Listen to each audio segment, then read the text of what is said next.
Okay, so new week, new video. This one's a cool one. Our brand new song, Caught It, with Chrissy, Costanza, and Against the Current. I've been looking forward to jumping into this one for a while now. Produced it with my buddy Hosu, who's an amazing producer. And it's kind of blending worlds of EDM and rock in a fun way. The melody's catchy, and Chrissy absolutely destroyed her vocal. So excited to jump into this one. This is the tune for people that aren't familiar.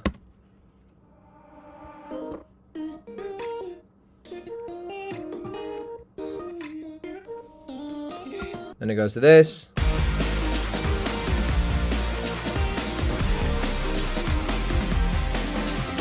Let's just jump straight in. That glitchy thing you hear is a splice loop chopped up. This was cool.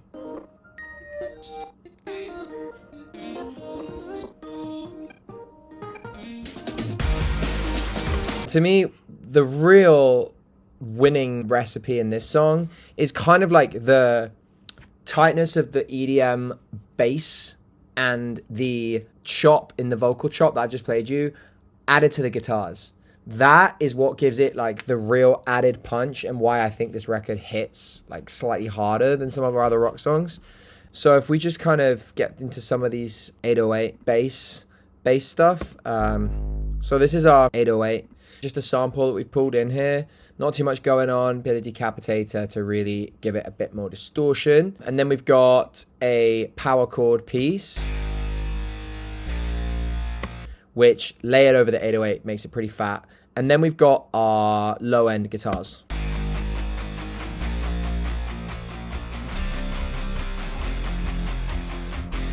So already it sounds like, oh, okay, this is the aggressive bass line from like a rock band. But because that 808's in there, it just hits way harder than like a live band ever could.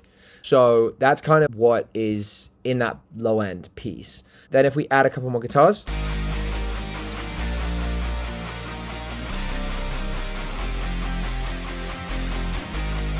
That sounds really emotive. I love the blend of what's going on there. So let's just dig into what those ones are especially. That high one is a classic like camping tone where it just stays there. And the bass line kind of moves under it. So that's what makes it emotional. And then you add like the more sort of middle melody piece.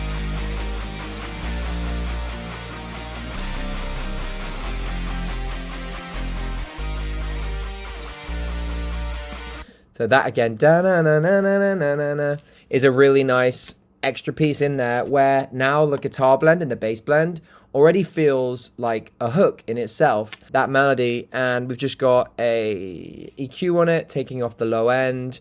We've got a compressor on this, just doing a little bit. Nothing crazy. Steven Slate, virtual mix rack, absolutely love it.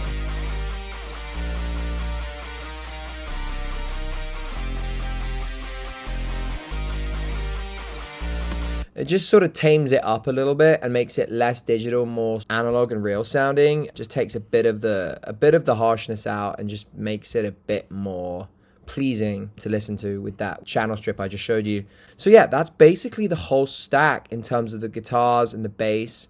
Now let's just quickly jump into the groove of this. Okay, so we got...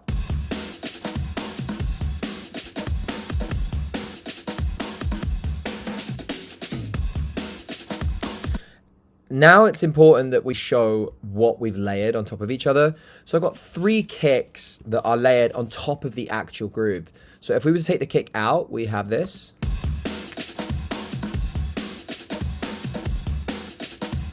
Which again is 3 samples that are cut up, 3 loops that are all cut up to basically form the same pattern. But I kind of felt like we needed more like real thump from it. So just found a bunch of complementary kicks, layered them in there with the same groove.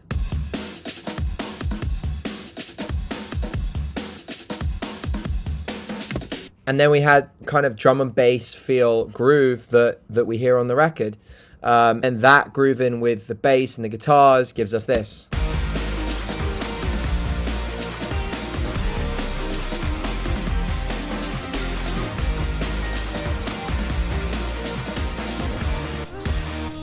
The other thing I wanted to quickly show you was having another melody, like another ear candy piece, is really, really useful in songs, not the main lead melody. So like, for instance, this is a children's choir from Omnisphere. Just hearing that come in is like a catchy little melody, so listen. Then it goes back to that tone it finished on. So it takes a break and then comes back to that tone. Like if it didn't have it in, just wouldn't have the same amount of like euphoria. Whereas laying it on top.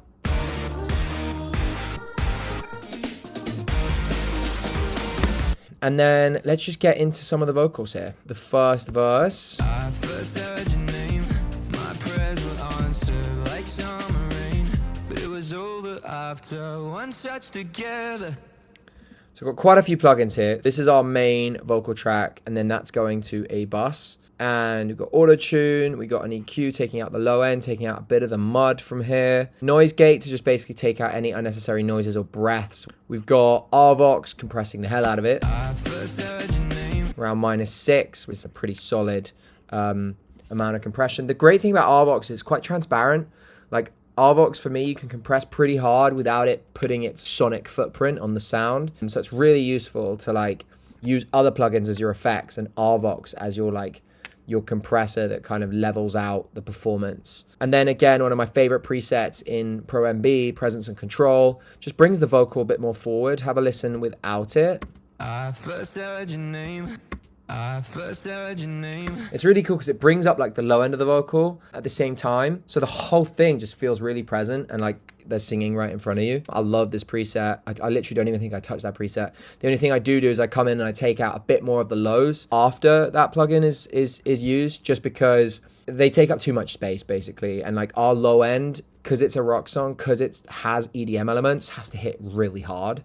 Otherwise, it's just not going to compete against the other records in that space. So I just have to sacrifice a little bit by pulling out a bit of like the lower grunge in the vocal to make space for it. And then I've just got the Marg Classic 40K 5 dB, just got the air band going just to give it that brightness, but without being harsh. So yeah, that's the vocal treatment. Let's jump onto Chrissy's vocal real quick and listen to us both singing together and just show you how we've separated the two vocals, but made them both present at the same time.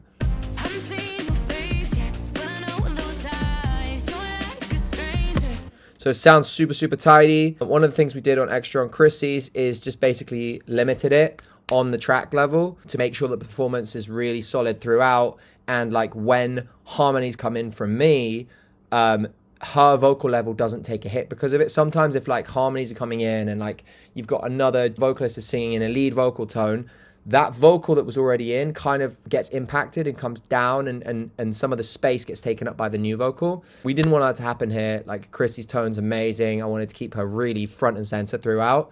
So when she comes in, she never really disappears throughout the track. That's why we're basically limiting pretty hard on the track level to make sure she stays in there. And then we've got another limiter on her bus. So we're just basically doing the same thing again, just to double make sure that she's not going anywhere. Got a bit of reverb on her, a bit of doubler, which I absolutely love from Waves. And then I've got a bit of ping pong delay on that vocal. Let's just get to the chorus. Don't bore us, get to the chorus and have a listen.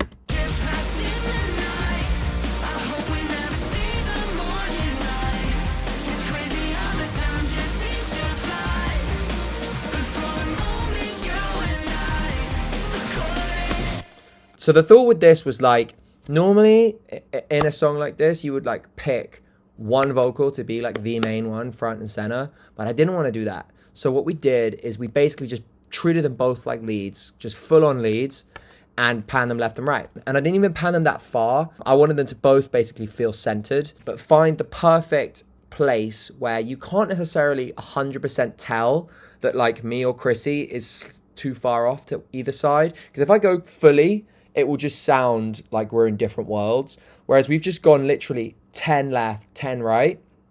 It feels like we're singing together. It feels like we're standing at the front of a band and we're singing and we're performing. And that's kind of the vibe we were going for here. And that's another reason I think the chorus sounds really big, is because, you know, you got two for the price of one.